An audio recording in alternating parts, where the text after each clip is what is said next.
دشمن سے حفاظت کے لیے چند مدنی ہتھیار میں پیش کرتا ہوں. ٹھیک. اس کو لاگو کریں اپنی ذات پہ انشاءاللہ عز و جل، اس سے دشمنوں سے حفاظت رہے گی. سنن ابی داود میں یہ دعا موجود ہے. اللہم انا نجعلک فی نحورہم ونعوذ بک من شرورہم. دوبارہ سن لیں. اللہم انا نجعلک فی نحورہم ونعوذ بک من شرورہم. اللہم انا نجعلک فی نحورہم ونعوذ بک من شرورہم. اس کا ترجمہ ہے، اے اللہ عز و جل، ہم تجھے دشمنوں کے مقابل کرتے ہیں اور ان کی شرارتوں سے تیری پناہ چاہتے ہیں. جب بھی دشمن کا خوف ہو تو یہ دعا پڑھ لی جائے، انشاءاللہ عز و جل خوف جاتا رہے گا انشاءاللہ. مزید چند مدنی نسخے میرے شیخ طریقت امیر اہل سنت بانی دعوت اسلامی حضرت علامہ مولانا ابو بلال محمد الیاس عطار قادری مدد اللہ العالی نے ایک مدنی پمفلٹ کی صورت میں یہ ہے، اور مکتبۃ المدینہ سے یہ حاصل ہو سکتا ہے. جی. تو گھر سے جب چلیں تو اس وقت یہ دعا پڑھ لیں. بسم اللہ لا حول ولا قوت الا باللہ توکلت علی اللہ. دوبارہ سن لیں. بسم اللہ لا حول ولا قوت الا باللہ توکلت علی اللہ. بسم اللہ لا حول ولا قوت الا باللہ توکلت علی اللہ. اس کا ترجمہ ہے، اللہ عز و جل کے نام سے، اللہ عز و جل کے بغیر نہ طاقت ہے نہ قوت، میں نے اللہ عز و جل پر بھروسہ کیا.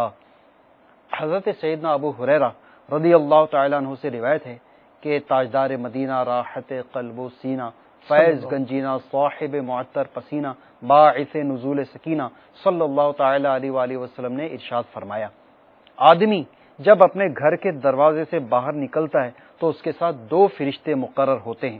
جب وہ آدمی کہتا ہے بسم اللہ تو فرشتے کہتے ہیں تو نے سیدھی راہ اختیار کی، اور جب وہ آدمی کہتا ہے لا حول ولا قوت الا باللہ تو فرشتے کہتے ہیں اب تو ہر آفت سے محفوظ ہو گیا. سبحان اللہ. جب بندہ کہتا ہے توکلت علی اللہ تو فرشتے کہتے ہیں اب تجھے کسی اور کی مدد کی حاجت نہیں ہے. اس کے بعد اس شخص کے دو شیطان جو اس پر مسلط ہوتے ہیں وہ اس سے ملتے ہیں. فرشتے کہتے ہیں اب تم اس کے ساتھ کیا کرنا چاہتے ہو؟ اس نے تو سیدھا راستہ اختیار کیا، تمام آفات سے محفوظ ہو گیا اور اللہ عز و جل کی امداد کے علاوہ دوسروں کی امداد سے بے نیاز ہو گیا. سبحان اللہ، ماشاءاللہ.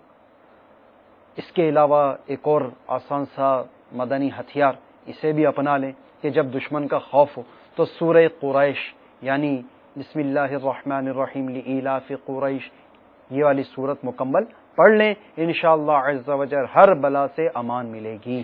تو میٹھے میٹھے اسلامی بھائیوں اور مدنی چینل کے ناظرین، جب بھی کہیں اس قسم کے حالات اور واقعات کا سامنا ہو تو انشاءاللہ تعالی یہ پڑھیے، اللہ تبارک و تعالی مسلمانوں کی جان اور مال، عزت آبرو اور بالخصوص ہم سب کے ایمان کی حفاظت فرمائیں. اب یہ کہ موت کے لیے کوشش یہ کریں کہ تیار رہیں، کیونکہ موت مومن کے لیے تحفہ ہے. تو انشاءاللہ عز و جل اس کے لیے ہمیں تیاری رکھنی ہے. دل میں اللہ اور اس کے رسول صلی اللہ علیہ وسلم کی محبت ہو، نمازوں کی استقامت ہو، مدنی ماحول سے وابستگی ہو، پھر انشاءاللہ تعالیٰ دیکھیے کس حال میں وہ موت آتی ہے کہ موت تو آتے ہی آئے گی. قیامت یہ ہے کہ یہاں مرنے پہ ٹھہرا ہے نظارہ. تو مشورہ اپنے مدنی چینل کے ناظرین کو پیش کرنا چاہوں گا کہ جب بھی ہم گھر سے چلیں تو اپنے گناہوں سے اور یہ گناہوں سے توبہ کر لیں اور احتیاطاً تجدید ایمان ضرور کر لیا کریں. اور یہ کوئی ایسا مشکل کام بھی نہیں. الحمدللہ عز و جل میرے شیخ طریقت امیر اہل سنت نے اپنے کئی رسالوں مثلا 28 کلمات کفر، گانوں کے 35 کفریہ اشعار اور کئی رسائل کے اندر توبہ و تجدید ایمان کا طریقہ لکھا ہے.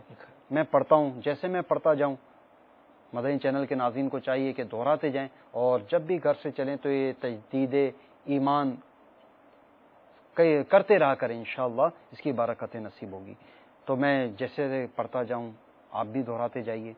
یا اللہ، یا اللہ، اگر مجھ سے کوئی کفر ہو گیا ہو تو میں اس سے توبہ کرتا ہوں. اس کے بعد پھر اس طرح سے کلمہ طیبہ پڑھ لیا جائے، لا الہ الا اللہ محمد رسول اللہ. تو اس طرح سے توبہ و تجدید ایمان کر لیا کریں.